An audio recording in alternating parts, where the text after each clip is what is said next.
In Vessel of Hatred, we travel south to Nantu, a region with both deep ancient jungles and vast sprawling plains.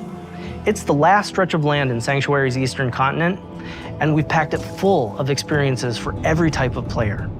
In this expansion, there's a whole lot to explore under the dark canopy of Nantu.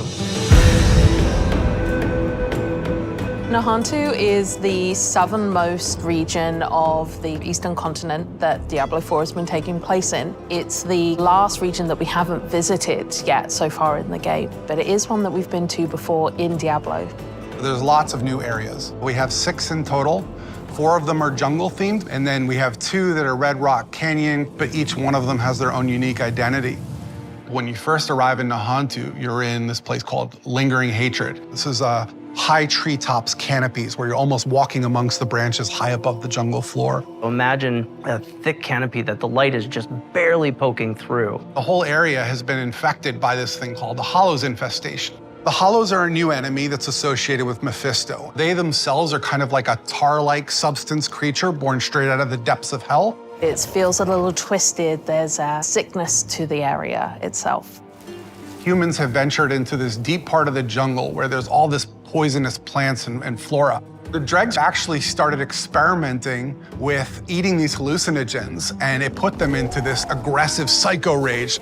The dregs were pretty fun because we were able to push more variety in the monster family. You have one of these tall dregs and then half of a body of another dreg on top of it, kind of controlling it and telling it where to go and tossing poisonous bombs at the player. When you come across it, it's very memorable. And then we've also got the area of Tenganse, where you've got the Tenganse Plateau, which is full of these red-rocked plateaus and canyons. Imagine getting up above the land. Those gigantic walls have pockets inside where monsters could live.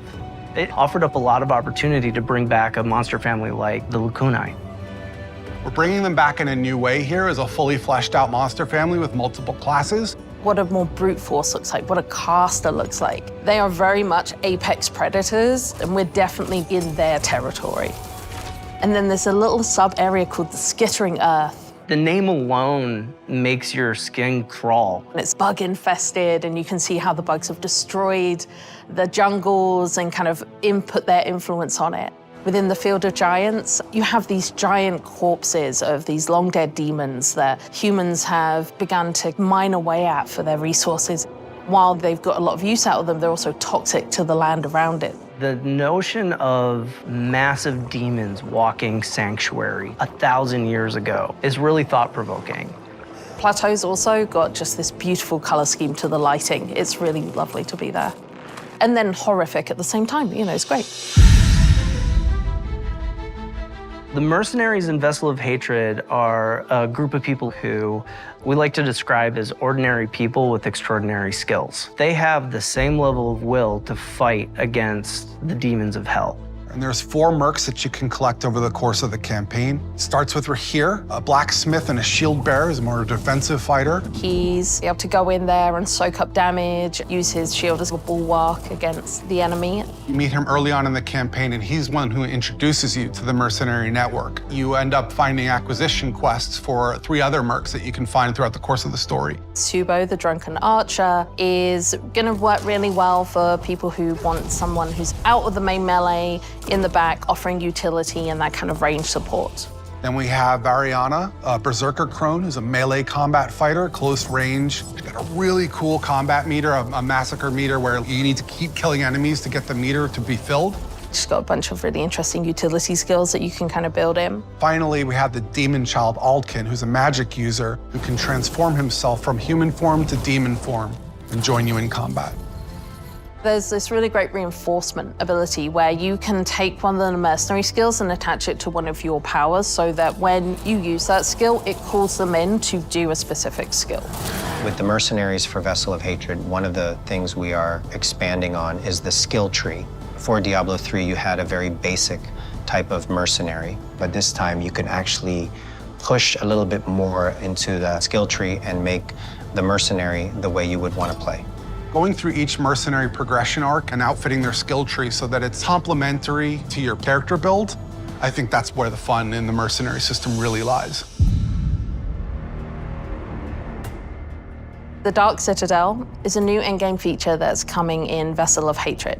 It's an entirely cooperative player experience. All the mechanics within it are based around you working together with your party members to solve the challenges and face the first Khazra hordes within. One of the outcomes of the Mage Wars is this giant crater and all the souls that were kind of lost in it from those wars. The goal of the first Khazra, who are kind of the original Khazra, they're using the powers within the Citadel found within this crater to perform experiments to try and bring back their Dark God. Only recently, people have started going missing. They head into the Khazra region, they disappear, never to be seen again. So it's clear that whatever they're planning is about to come to fruition, and your job as the players to get in there and stop it. Citadels are a place where we take what is the best part of Diablo, combat, and we test it in a different way, which is adding in cooperative mechanics that you have to manage on top of that. For example, a boss has an attack, and as a player, you have to collect an item that allows you to reflect the attack back at him. So there's a little bit of a Twitch level mechanic there where you actually have to time your reaction shot. What's interesting about it is when you get multiple people in there, we're each responsible for reflecting that shot once, so we all have to sort of master the timing of that move. You can't do that kind of thing without coordinating as a team, and that's sort of the example of what Citadel gameplay feels like. When designing the Citadel, we designed a lot of really cool bosses. And so one of the things that we did is we took that design and made like armor sets for each of the classes. That way you feel like you took their armor and you feel like you're wearing a little bit of them after your victory. We also have a currency that's dedicated to the Citadel, where as you play through, a vendor can be interacted with to buy custom cosmetics that are unique to the Citadel. You can play with 2 people, but the ideal experience is for 4. In order to facilitate that, we've built an all-new Party Finder feature, and the community has been pretty vocal about wanting this for a long time. It made a lot of sense to us to pair it with this new Citadel mode. It really is an activity that's geared towards people who love to play together with their friends or with strangers and enjoy that cooperative gameplay. I cannot wait for players to get into the world. I'm really just excited for people to see all the little hidden storytelling elements that the team has fit in. There's interesting things to find and see and discover around every corner, and it's just a really great experience getting to explore Nantu.